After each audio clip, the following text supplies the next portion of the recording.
ಭಾವನಾತ್ಮಕ ಸಹಾನುಭೂತಿಯುಳ್ಳ ಮತ್ತು ಕುಟುಂಬವೇ ಪ್ರಾಣವಾಗಿರುವ ಕರ್ಕಾಟಕ ರಾಶಿಯವರೇ ಸಿದ್ಧರಾಗಿ. ನವೆಂಬರ್ ತಿಂಗಳು ನಿಮ್ಮ ಪಾಲಿಗೆ ಕೇವಲ ಒಂದು ತಿಂಗಳಲ್ಲ, ಇದು ನಿಮ್ಮ ಭಾವನೆಗಳಿಗೆ ಮತ್ತು ಭಾಗ್ಯಕ್ಕೆ ಹೊಸ ದಿಕ್ಕನ್ನು ಕೊಡುವ ಸಮಯ. ಈ ತಿಂಗಳು ಗ್ರಹಗಳ ಸಂಚಾರವು ನಿಮ್ಮ ಜೀವನದಲ್ಲಿ ಎರಡು ಮಹತ್ತರವಾದ ಪರಿಣಾಮಗಳನ್ನು ಬೀರಲಿದೆ. ಒಂದು ಕಡೆ ದೇವಗುರು ಬೃಹಸ್ಪತಿಯ ಕೃಪೆಯಿಂದ ಸೃಷ್ಟಿಯಾಗುತ್ತಿರುವ ಗಜಕೇಸರಿ ಯೋಗ ನಿಮ್ಮನ್ನು ಮಾನಸಿಕವಾಗಿ, ಕೌಟುಂಬಿಕವಾಗಿ ಮತ್ತು ಆರ್ಥಿಕವಾಗಿ ಬಲಪಡಿಸಲಿದೆ. ಮತ್ತೊಂದು ಕಡೆ ನಿಮ್ಮ ಅತಿಯಾದ ಸೂಕ್ಷ್ಮತೆ ಮತ್ತು ಚಂಚಲ ಮನಸ್ಸೇ ನಿಮ್ಮ ಸಂಬಂಧಗಳನ್ನು ಪರೀಕ್ಷಿಸುವ ಒಂದು ಕಠಿಣ ಸವಾಲಾಗಿ ನಿಲ್ಲಲಿದೆ. ಏನಿದು ಅದ್ಭುತ ಯೋಗ? ಯಾವುದು ಆ ಸವಾಲು? ನಿಮ್ಮ ಪ್ರತಿಯೊಂದು ನಿರ್ಧಾರವನ್ನು ಪ್ರಭಾವಿಸಲಿರುವ ಈ ತಿಂಗಳ ಸಂಪೂರ್ಣ ಭವಿಷ್ಯವನ್ನು ತಿಳಿಯಲು ಈ ವಿಡಿಯೋವನ್ನು ಪೂರ್ತಿಯಾಗಿ ನೋಡಿ. ಜೈ ಚಂದ್ರದೇವ ಎಂದು ಕಾಮೆಂಟ್ ಮಾಡಿ. ಕರ್ಕಾಟಕ ರಾಶಿಯ ಅಧಿಪತಿ ಚಂದ್ರದೇವ. ಚಂದ್ರ ಎಂದರೆ ಮನಸ್ಸು, ಭಾವನೆಗಳು, ತಾಯಿ ಮತ್ತು ಪ್ರೀತಿ. ನಿಮ್ಮ ರಾಶಿಯವರ ಶಕ್ತಿಯೇ ನಿಮ್ಮ ಭಾವನಾತ್ಮಕ ದೃಢತೆ. ಈ ತಿಂಗಳು ನಿಮ್ಮ ರಾಶ್ಯಾಧಿಪತಿ ಚಂದ್ರನ ಮೇಲೆ ದೇವಗುರು ಬೃಹಸ್ಪತಿಯ ಶುಭ ದೃಷ್ಟಿ ಬೀಳುತ್ತಿದ್ದು, ಇದು ನಿಮ್ಮ ಪಂಚಮ ಸ್ಥಾನದಲ್ಲಿ ಪೂರ್ವ ಪುಣ್ಯಸ್ಥಾನ ಪ್ರಬಲ ಗಜಕೇಸರಿ ಯೋಗವನ್ನು ಸೃಷ್ಟಿಸುತ್ತಿದೆ. ಇದು ನಿಮ್ಮ ಬುದ್ಧಿಶಕ್ತಿ, ನಿರ್ಧಾರ ತೆಗೆದುಕೊಳ್ಳುವ ಸಾಮರ್ಥ್ಯ ಮತ್ತು ಸೃಜನಶೀಲತೆಗೆ ಅಗಾಧವಾದ ಶಕ್ತಿಯನ್ನು ನೀಡಲಿದೆ. ಇದರ ಜೊತೆಗೆ ವೃತ್ತಿ ಸ್ಥಾನದಲ್ಲಿ ಮಂಗಳನ ಸಂಚಾರವು ನಿಮಗೆ ಕೆಲಸದಲ್ಲಿ ಹೊಸ ಹುಮ್ಮಸ್ಸು ಮತ್ತು ಶಕ್ತಿಯನ್ನು ತುಂಬಲಿದೆ. ಹಣಕಾಸಿನ ಕಾರಕನಾದ ಶುಕ್ರನು ನಿಮ್ಮ ಸುಖ ಸ್ಥಾನದಲ್ಲಿ ಸಂಚರಿಸುತ್ತಾ ಮನೆ, ವಾಹನ ಮತ್ತು ಕೌಟುಂಬಿಕ ಸುಖವನ್ನು ವೃದ್ಧಿಸಲಿದ್ದಾನೆ. ಒಟ್ಟಾರೆಯಾಗಿ ಹೇಳುವುದಾದರೆ, ನಿಮ್ಮ ಜೀವನದ ಅಡಿಪಾಯವನ್ನು ಭದ್ರಪಡಿಸಲು, ನಿಮ್ಮ ಕನಸುಗಳಿಗೆ ಹೊಸ ರೂಪ ಕೊಡಲು ಗ್ರಹಗಳು ಸಂಕಲ್ಪ ಮಾಡಿವೆ. ಆದರೆ ಎಲ್ಲವೂ ಪರಿಪೂರ್ಣವಾಗಿಲ್ಲ. ರಾಹುವಿನ ಪ್ರಭಾವದಿಂದ ಒಂದು ಸವಾಲು ಕೂಡ ಕಾದಿದೆ. ಅದರ ಬಗ್ಗೆ ನಾವು ಮುಂದೆ ತಿಳಿಯೋಣ. ಮೊದಲು ನಿಮ್ಮ ಜೀವನದ ವಿವಿಧ ಕ್ಷೇತ್ರಗಳಲ್ಲಿ ಆಗಲಿರುವ ಸಕಾರಾತ್ಮಕ ಬದಲಾವಣೆಗಳ ಬಗ್ಗೆ ನೋಡೋಣ. ಮೊದಲಿಗೆ ವೃತ್ತಿ ಜೀವನ. ಕರ್ಕಾಟಕ ರಾಶಿಯವರಿಗೆ ತಮ್ಮ ಕೆಲಸದಲ್ಲಿ ಒಂದು ಭಾವನಾತ್ಮಕ ಸಂಬಂಧವಿರುತ್ತದೆ. ಈ ತಿಂಗಳು ನಿಮ್ಮ ಈ ಸಹಾನುಭೂತಿಯ ಸ್ವಭಾವ ಮತ್ತು ಅಂತಃಪ್ರಜ್ಞೆಯು ನಿಮ್ಮ ಕೆಲಸದ ಸ್ಥಳದಲ್ಲಿ ನಿಮಗೆ ದೊಡ್ಡ ಗೌರವವನ್ನು ತಂದುಕೊಡಲಿದೆ. ನೀವು ಉದ್ಯೋಗದಲ್ಲಿದ್ದರೆ ನಿಮ್ಮ ಸೃಜನಶೀಲ ಆಲೋಚನೆಗಳಿಗೆ ಮತ್ತು ಕಾರ್ಯಶೈಲಿಗೆ ನಿಮ್ಮ ಮೇಲಧಿಕಾರಿಗಳಿಂದ ಸಂಪೂರ್ಣ ಬೆಂಬಲ ಸಿಗಲಿದೆ. ಬಹುಕಾಲದಿಂದ ನೀವು ಕಾಯುತ್ತಿದ್ದ ಬಡ್ತಿ ಅಥವಾ ಜವಾಬ್ದಾರಿಯುತ ಸ್ಥಾನ ಈ ತಿಂಗಳು ನಿಮ್ಮದಾಗಲಿದೆ. ಬೋಧನೆ, ವೈದ್ಯಕೀಯ ಸಲಹೆಗಾರ, ಮಾನವ ಸಂಪನ್ಮೂಲ ಅಥವಾ ದ್ರವಕ್ಕೆ ಸಂಬಂಧಪಟ್ಟ ಕ್ಷೇತ್ರಗಳಲ್ಲಿರುವವರಿಗೆ ಇದು ಅತ್ಯಂತ ಯಶಸ್ವಿ ತಿಂಗಳು. ನಿಮ್ಮ ನಾಯಕತ್ವದ ಗುಣಗಳು ಪ್ರಕಟವಾಗಲಿದ್ದು, ನಿಮ್ಮ ತಂಡವು ನಿಮ್ಮನ್ನು ಹಿಂಬಾಲಿಸುತ್ತದೆ. ಇನ್ನು ವ್ಯಾಪಾರ, ವ್ಯವಹಾರ ಮಾಡುವ ಕರ್ಕಾಟಕ ರಾಶಿಯವರಿಗೆ ಇದು ವಿಸ್ತರಣೆಯ ಕಾಲ. ವಿಶೇಷವಾಗಿ ಕುಟುಂಬದ ವ್ಯವಹಾರದಲ್ಲಿ ತೊಡಗಿಸಿಕೊಂಡವರಿಗೆ ದೊಡ್ಡ ಯಶಸ್ಸು ಸಿಗಲಿದೆ. ಆಹಾರ, ಹಾಸ್ಪಿಟಾಲಿಟಿ ಅಥವಾ ಶಿಕ್ಷಣ ಸಂಸ್ಥೆಗಳಿಗೆ ಸಂಬಂಧಪಟ್ಟ ವ್ಯವಹಾರದಲ್ಲಿ ದೊಡ್ಡ ಲಾಭಾಂಶವನ್ನು ಕಾಣುವಿರಿ.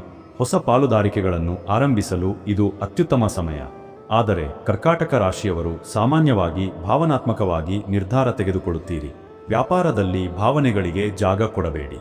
ಪ್ರತಿಯೊಂದು ಒಪ್ಪಂದವನ್ನು ದಾಖಲೆ ಪತ್ರದ ಮೂಲಕವೇ ಮಾಡಿ. ವಿದೇಶಿ ಸಂಪರ್ಕಗಳು ನಿಮಗೆ ದೊಡ್ಡ ಲಾಭವನ್ನು ತಂದುಕೊಡಲಿವೆ. ವೃತ್ತಿ ಕ್ಷೇತ್ರದವರಿಗೆ ವಿಶೇಷ ಸೂಚನೆ. ನಿಮ್ಮ ಯಶಸ್ಸನ್ನು ಕಂಡು ಕೆಲವರು ಅಸೂಯೆ ಪಡಬಹುದು. ಆದರೆ ನಿಮ್ಮ ಶಾಂತ ಸ್ವಭಾವದಿಂದಲೇ ಅವರಿಗೆ ಉತ್ತರ ನೀಡಿ ವಾದವಿವಾದಗಳಿಗೆ ಇಳಿಯಬೇಡಿ. ಇನ್ನು ಹಣಕಾಸಿನ ವಿಚಾರ ನೋಡುವುದಾದರೆ, ಗಜಕೇಸರಿ ಯೋಗದ ಪ್ರಬಲ ಪ್ರಭಾವದಿಂದಾಗಿ ಹಣದ ಹರಿವು ಅದ್ಭುತವಾಗಿರುತ್ತದೆ. ಗುರುಬಲವು ನಿಮ್ಮನ್ನು ಸಂಪತ್ತಿನ ಕಡೆಗೆ ಕೊಂಡೊಯ್ಯಲಿದೆ. ನೀವು ನಿರೀಕ್ಷಿಸದ ಮೂಲಗಳಿಂದ, ಬಹುಶಃ ಹಳೆಯ ಹೂಡಿಕೆ ಅಥವಾ ಪಿತ್ರಾರ್ಜಿತ ಆಸ್ತಿಯಿಂದ ದೊಡ್ಡ ಮೊತ್ತದ ಹಣ ಬರುವ ಯೋಗವಿದೆ. ಷೇರು ಮಾರುಕಟ್ಟೆಯಲ್ಲಿ ದೀರ್ಘಕಾಲೀನ ಹೂಡಿಕೆ ಮಾಡಲು ಇದು ಅತ್ಯುತ್ತಮ ಸಮಯ. ನಿಮ್ಮ ಬುದ್ಧಿವಂತಿಕೆಯು ಸರಿಯಾದ ಕಡೆ ಹೂಡಿಕೆ ಮಾಡಲು ಪ್ರೇರೇಪಿಸುತ್ತದೆ. ಮನೆ ನವೀಕರಣ, ಹೊಸ ವಾಹನ ಖರೀದಿ ಅಥವಾ ಕುಟುಂಬಕ್ಕಾಗಿ ಬೆಲೆಬಾಳುವ ವಸ್ತುಗಳನ್ನು ಖರೀದಿಸುವ ನಿಮ್ಮ ಕನಸು ಈ ತಿಂಗಳು ನನಸಾಗಲಿದೆ. ಹಳೆಯ ಸಾಲಗಳಿಂದ ಸಂಪೂರ್ಣವಾಗಿ ಮುಕ್ತರಾಗುವಿರಿ. ನಿಮ್ಮ ಆರ್ಥಿಕ ಸ್ಥಿತಿ ಭದ್ರವಾಗುವುದರಲ್ಲಿ ಸಂಶಯವಿಲ್ಲ. ಈ ಸಮಯದಲ್ಲಿ ಹಣಕಾಸಿಗೆ ಸಂಬಂಧಪಟ್ಟಂತೆ ಒಂದು ಸಲಹೆ. ಹಣ ಬರುತ್ತಿದೆ ಎಂದು ಭಾವನಾತ್ಮಕವಾಗಿ ಯಾರಿಗೂ ಸಾಲ ಕೊಡಬೇಡಿ.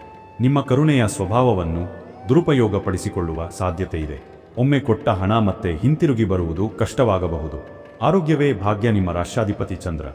ಆದ್ದರಿಂದ ನಿಮ್ಮ ಆರೋಗ್ಯವು ನೇರವಾಗಿ ನಿಮ್ಮ ಮನಸ್ಥಿತಿಯ ಮೇಲೆ ಅವಲಂಬಿತವಾಗಿರುತ್ತದೆ.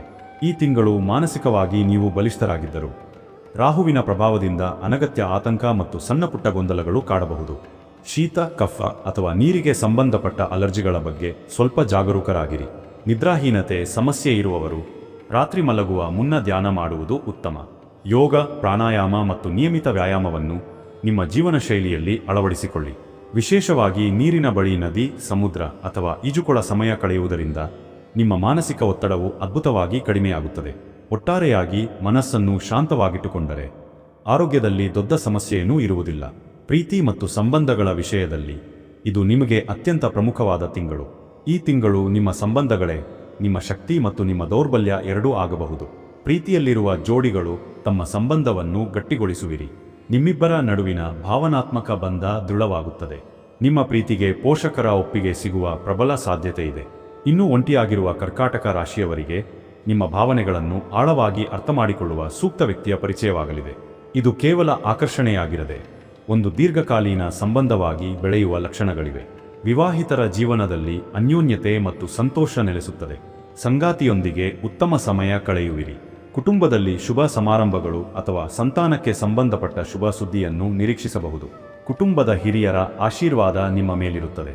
ವಿದ್ಯಾರ್ಥಿಗಳಿಗೆ ಗುರು ಮತ್ತು ಬುಧನ ಅನುಗ್ರಹದಿಂದ ಏಕಾಗ್ರತೆ ಮತ್ತು ಜ್ಞಾಪಕ ಶಕ್ತಿ ಅದ್ಭುತವಾಗಿ ಹೆಚ್ಚಾಗುತ್ತದೆ. ಶ್ರದ್ಧೆಯಿಂದ ಅಭ್ಯಾಸ ಮಾಡಿದರೆ ಪರೀಕ್ಷೆಗಳಲ್ಲಿ ನಿರೀಕ್ಷೆಗೂ ಮೀರಿದ ಫಲಿತಾಂಶವನ್ನು ಪಡೆಯಬಹುದು. ಕಲೆ, ಸಾಹಿತ್ಯ, ಮನೋವಿಜ್ಞಾನ ಮತ್ತು ಸೃಜನಶೀಲ ವಿಷಯಗಳ ವಿದ್ಯಾರ್ಥಿಗಳಿಗೆ ವಿಶೇಷ ಯಶಸ್ಸು ಕಾದಿದೆ. ವಿದೇಶದಲ್ಲಿ ವ್ಯಾಸಂಗ ಮಾಡುವ ನಿಮ್ಮ ಕನಸು ನನಸಾಗಲು ಇದು ಸಕಾಲ. ನಿಮ್ಮ ಗೊಂದಲಗಳನ್ನು ಬದಿಗಿಟ್ಟು ಸ್ಪಷ್ಟ ಗುರಿಯೊಂದಿಗೆ ಮುನ್ನಡೆದರೆ ಯಶಸ್ಸು ಖಂಡಿತ. ಇಲ್ಲಿಯವರೆಗೆ ಎಲ್ಲವೂ ಸಕಾರಾತ್ಮಕವಾಗಿದೆ ಅಲ್ಲವೇ? ವೃತ್ತಿಯಲ್ಲಿ ಯಶಸ್ಸು, ಹಣಕಾಸಿನಲ್ಲಿ ಸಮೃದ್ಧಿ, ಸಂಬಂಧಗಳಲ್ಲಿ ಸಂತೋಷ. ಆದರೆ ನಾನು ಆರಂಭದಲ್ಲಿ ಹೇಳಿದಂತೆ ಒಂದು ಕಠಿಣ ಸವಾಲು ನಿಮ್ಮ ದಾರಿಗೆ ಬರಲಿದೆ. ದಯವಿಟ್ಟು ಅತ್ಯಂತ ಗಮನವಿಟ್ಟು ಕೇಳಿ. ಈ ತಿಂಗಳು ರಾಹುವಿನ ಪ್ರಭಾವ ಮತ್ತು ನಿಮ್ಮ ರಾಶ್ಯಾಧಿಪತಿ ಚಂದ್ರನ ಚಂಚಲ ಸ್ವಭಾವದಿಂದಾಗಿ ನಿಮ್ಮ ಮಾನಸಿಕ ಚಂಚಲತೆ ಮತ್ತು ಅತಿಯಾದ ಸೂಕ್ಷ್ಮತೆ ನಿಮಗೆ ದೊಡ್ಡ ಶತ್ರುವಾಗಲಿದೆ. ಸಣ್ಣ ಸಣ್ಣ ವಿಷಯಗಳಿಗೂ ನೀವು ಅತಿಯಾಗಿ ಪ್ರತಿಕ್ರಿಯಿಸಬಹುದು. ವಿಶೇಷವಾಗಿ ನಿಮ್ಮ ತಾಯಿ ಅಥವಾ ಕುಟುಂಬದ ಹತ್ತಿರದ ಸದಸ್ಯರೊಂದಿಗೆ ವಾದಗಳು ಉಂಟಾಗಬಹುದು. ನನ್ನನ್ನು ಯಾರೂ ಅರ್ಥ ಮಾಡಿಕೊಳ್ಳುತ್ತಿಲ್ಲ ಎಂಬ ಭಾವನೆ ನಿಮ್ಮನ್ನು ಕಾಡಬಹುದು. ನಿಮ್ಮ ಮಾತುಗಳು ನೀವು ಆಡದಿದ್ದರೂ ನಿಮ್ಮ ಮುಖಭಾವವು ನಿಮ್ಮ ಪ್ರೀತಿಪಾತ್ರರ ಮನಸ್ಸಿಗೆ ಆಳವಾದ ಗಾಯವನ್ನುಂಟು ಮಾಡಬಹುದು. ಇದರಿಂದಾಗಿ ನೀವು ಆತುರದ ಮತ್ತು ತಪ್ಪು ನಿರ್ಧಾರಗಳನ್ನು ತೆಗೆದುಕೊಳ್ಳುವ ಸಾಧ್ಯತೆ ಇದೆ. ಉದಾಹರಣೆಗೆ, ಕೆಲಸದ ಸ್ಥಳದಲ್ಲಿ ಸಣ್ಣ ವಾದವಾದರೂ ಭಾವನಾತ್ಮಕವಾಗಿ ಯೋಚಿಸಿ ರಾಜೀನಾಮೆ ಕೊಡುವಂತಹ ತೀವ್ರ ನಿರ್ಧಾರಗಳನ್ನು ತೆಗೆದುಕೊಳ್ಳಬೇಡಿ. ಈ ಸಮಯದಲ್ಲಿ ನಿಮ್ಮ ಭಾವನೆಗಳೇ ನಿಮ್ಮ ದೌರ್ಬಲ್ಯವಾಗಲು ಬಿಡಬೇಡಿ. ಆದರೆ ಭಯಪಡಬೇಡಿ. ಪ್ರತಿಯೊಂದು ಸಮಸ್ಯೆಗೂ ಒಂದು ಪರಿಹಾರವಿದೆ. ಪ್ರತಿದಿನ ಬೆಳಿಗ್ಗೆ ಸ್ನಾನದ ನಂತರ ಓಂ ಚಂದ್ರಾಯ ನಮಃ ಅಥವಾ ಓಂ ಸೋಮಾಯ ನಮಃ ಎಂಬ ಚಂದ್ರನ ಮಂತ್ರವನ್ನು ಕನಿಷ್ಠ 108 ಬಾರಿ ಜಪಿಸಿ. ಇದು ನಿಮ್ಮ ಮನಸ್ಸನ್ನು ಶಾಂತಗೊಳಿಸುತ್ತದೆ. ಪ್ರತಿ ಸೋಮವಾರ ತಪ್ಪದೇ ಶಿವನ ದೇವಸ್ಥಾನಕ್ಕೆ ಭೇಟಿ ನೀಡಿ. ಶಿವನಿಗೆ ಹಾಲಿನ ಅಭಿಷೇಕ ಮಾಡಿ ಅಥವಾ ಬಿಳಿ ಹೂಗಳನ್ನು ಅರ್ಪಿಸಿ. ಇದು ನಿಮ್ಮ ಮನಸ್ಸನ್ನು ಸ್ಥಿರಗೊಳಿಸುತ್ತದೆ. ಹುಣ್ಣಿಮೆಯ ದಿನದಂದು ಚಂದ್ರನ ದರ್ಶನ ಮಾಡಿ ನೀರು ಅಥವಾ ಹಾಲನ್ನು ಅರ್ಪಿಸಿ. ನಿಮ್ಮ ಭಾವನೆಗಳನ್ನು ನಿಯಂತ್ರಣದಲ್ಲಿಡಲು ಪ್ರಾರ್ಥಿಸಿ. ಯಾವುದೇ ದೊಡ್ಡ ನಿರ್ಧಾರ ತೆಗೆದುಕೊಳ್ಳುವ ಮುನ್ನ ತಕ್ಷಣ ಪ್ರತಿಕ್ರಿಯಿಸಬೇಡಿ. ನಾಳೆ ಹೇಳುತ್ತೇನೆ ಎಂದು ಸಮಯ ತೆಗೆದುಕೊಳ್ಳಿ. ಶಾಂತವಾಗಿ ಕುಳಿತು ನೀರು ಕುಡಿದು ಸಾಧಕ ಬಾಧಕಗಳನ್ನು ಯೋಚಿಸಿದ ನಂತರವೇ ನಿರ್ಧಾರ ಪ್ರಕಟಿಸಿ.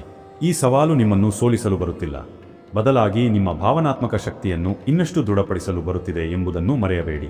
ಹಾಗಾದರೆ ಕರ್ಕಾಟಕ ರಾಶಿಯವರೇ, ನವೆಂಬರ್ ತಿಂಗಳು ನಿಮಗೆ ಅವಕಾಶಗಳ ಖಜಾನೆಯನ್ನೇ ಹೊತ್ತು ತರುತ್ತಿದೆ. ಒಂದೆಡೆ ಗಜಕೇಸರಿ ಯೋಗವು ನಿಮ್ಮ ಬುದ್ಧಿವಂತಿಕೆ, ಕುಟುಂಬ ಮತ್ತು ಹಣಕಾಸನ್ನು ಉತ್ತುಂಗಕ್ಕೆ ಏರಿಸಲಿದೆ.